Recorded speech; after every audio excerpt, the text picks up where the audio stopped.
Hello to all you beautiful people of the internet. Welcome to another Caterpillar Affair, and this time we are looking at Carol. She is female, her hair is blonde. In issue 3, she is 24, and in issue 42, she is 25. And before the apocalypse, she was a housewife. After that, didn't really have a job. So before the apocalypse, not much is known about Carol, except that she was born in 1979. She had always had a good relationship with her sister, and specifically when she was a teenager, had dated a number of guys. She had dated her husband for a significant amount of time before he eventually talked her into marrying him, though Carol later confided that she only accepted the proposal out of fear of being alone. It's heavily implied that she faced little satisfaction throughout her marriage and only stayed with him because she needed as much help as she could get taking care of Sophia, and because of her needy tendencies. Carol also mentions her husband occasionally hit her, but still dubs him as a good guy. Her husband was the breadwinner of the family, working as a successful car salesman. Because of the large amount of money he brought in daily, she herself didn't have to venture out into the working world, so she played the role of an average housewife, although she occasionally brought in some extra money by maintaining an at-home business where she would sell Tupperware out of catalogues that were customers were mostly just friends and family.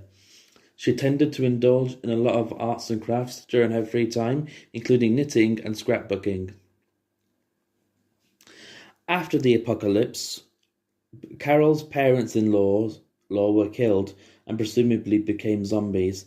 This traumatized her husband, and he was driven into a deep depression that put considerable strain on his marriage. Even despite talking a distressed and doubtful Carol into staying with him, he ended up committing, leaving Carol and Sophia to fend for themselves. Although shortly after his death, Carol had decided the best next move for the two of them would be to move to Atlanta to be with her sister, where they both would be safe and secure from the zombies. In the volume Days Gone By, on the way to Atlanta, she and Sophia met up with Shane and a band of survivors in Atlanta and set up an initial campsite in a nearby quarry. Throughout her time at the quarry, she constantly assisted the other mothers in domestic duties such as washing clothes and often looking after the children, although often she let Donna and Laurie do the work for her while she observed and made sure that they were washing right. Usually coming off as a friendly and chatty, albeit neurotic woman, she was able to befriend most everyone around her fairly quickly and usually tended to stay close to the women in the group. The person she most bonded with was Laurie Grimes, as the two of them constantly conversing about the current happenings around them. Laurie was also who she relied upon the most for support whenever it was needed. She and Sophia managed to survive the deadly attack at the campsite, nearly being attacked but saved at the last second by Glenn. In the volume Miles Behind Us, after abandoning the quarry campsite and hitting the road, they come upon a man named Tyrese, who Carol is instantly drawn to. Several times she flashes sexually suggestive glances at him, to which he gladly reciprocates. I think that's how you say it. During the group's campfire dinner, she makes admiring comments towards him, such as how grateful she and everyone else were for him, and how they wouldn't have lasted without his help. Tyrese makes a physical advance toward her and gropes her leg, which Carol visibly enjoys. Holding each other's hands, they leave with everyone else for their housing quarters, and the two end up sleeping next to one another. She notices Tyrese's slight nervousness about being this close, and as he put his hand on her shoulder, but she calmly keeps his hand on her shoulder for comfort, with the two embracing each other as they wait to fall asleep. This officially starts off their relationship.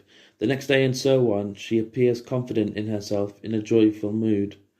Throughout the group's stay at the farm, they are shown together, whether it be relaxing and teasing each other in the farmhouse, or target practice during one of Rick's training sessions. Carol and Tyrese appear to be very happy, their relationship serving as a distraction for Carol from all the horrors of the world, filling her with joy and providing her with positive energy. In the volume Safety Behind Bars, Carol and Tyrese's relationship continues on as normal when they arrive at the prison. Carol is happy with the group staying in the prison, as it is a good place to raise the children. In the volume The Heart's Desire, tensions start to rise between Carol and Tyrese when Michonne is introduced, and Carol begins to fear Tyrese will be distracted by her. Carol tries to ignore Tyrese and Michonne's friendship for some time and simply brush it off as nothing until she witnesses Michonne performing some type of intercourse on Tyrese in the prison gymnasium. Initially, this led her to think that she had to try and compete with Michonne for his affection. So when they were in bed, she shamefully and tearfully attempted to give him the same thing as well. Tyrese was surprised, as she knew that Carol did not enjoy performing that. It was then that she officially split up with Tyrese, demanding that he gather his things and move out the following day. Soon after the breakup, however, her mentality came into question due to Tyrese's betrayal and the global apocalypse in general. It escalated to the point where she would perform something in front of a terrified Sophia. In the volume The Best Defense, soon after the culling, Carol became desperate for companionship, seeing as how Sophia, her only child and remaining blood relative, now looked down on her. She felt that the Grimes were the only one in the survivor group who offered her comfort and relaxation, especially after what happened. The only bright aspect in her otherwise disastrous life. On one occasion, she passionately kisses Rick when he attempts to console her. She proposed the idea of a polygamous or plural relationship with him, Laurie, and herself. Her reasoning being that since the normal rules of society no longer apply, they can live however they want, raise their children, and provide each other with security and comfort in this nightmarish world. He rejects her idea, visibly hurt. She goes to Laurie and attempts to propose the polygamous relationship to her, only to be shot down a second time. In the volume This Sorrowful Life, things turned even more depressing for her when she showed genuine compassion to Laurie while she was under a significant deal of distress, gently putting her hand on her lap, only for Laurie to mistake the woman's actions as another advance and a sign that she was still trying to get her to accept the idea. This resulted in Carol being angrily berated, which showed her that even her best friend didn't trust her anymore, and now thought of her as being a freak just like everyone else. And in the volume The Calm Before, this rejection by the two people she was closest to at the moment, and the mistrust they now had towards her, pushed Carol over the edge, and she begins to formulate a plan to commit. The only solution in her mind that would put a definite end to the increasing amount of suffering she had been going through. She attempted to converse with people before she put the plan into action to see if there was even one person who still had respect for her. That person was Alice, who was very kind to her, which Carol outwardly said.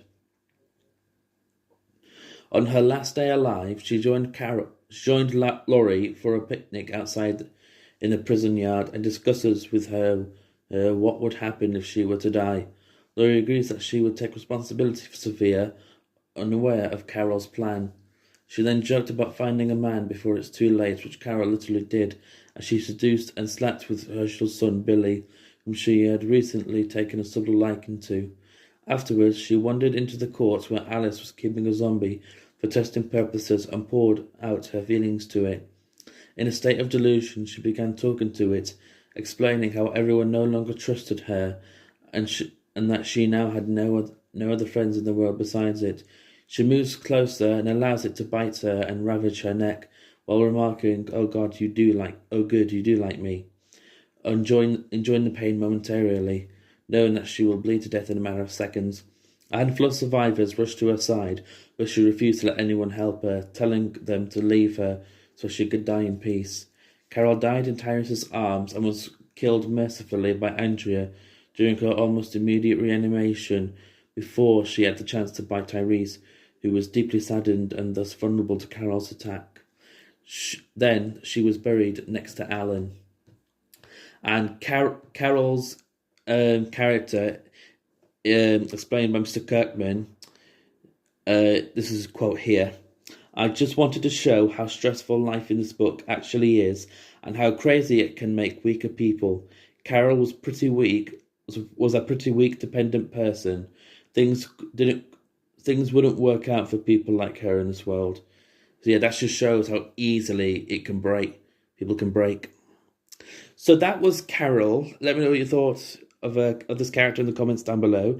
Do you think that the TV series did her justice, or do you think they should have stuck with the comic route? If you like what you see, please leave a like and subscribe. If you don't like what you see, either leave a dislike or go away. I don't really care. And have a good day.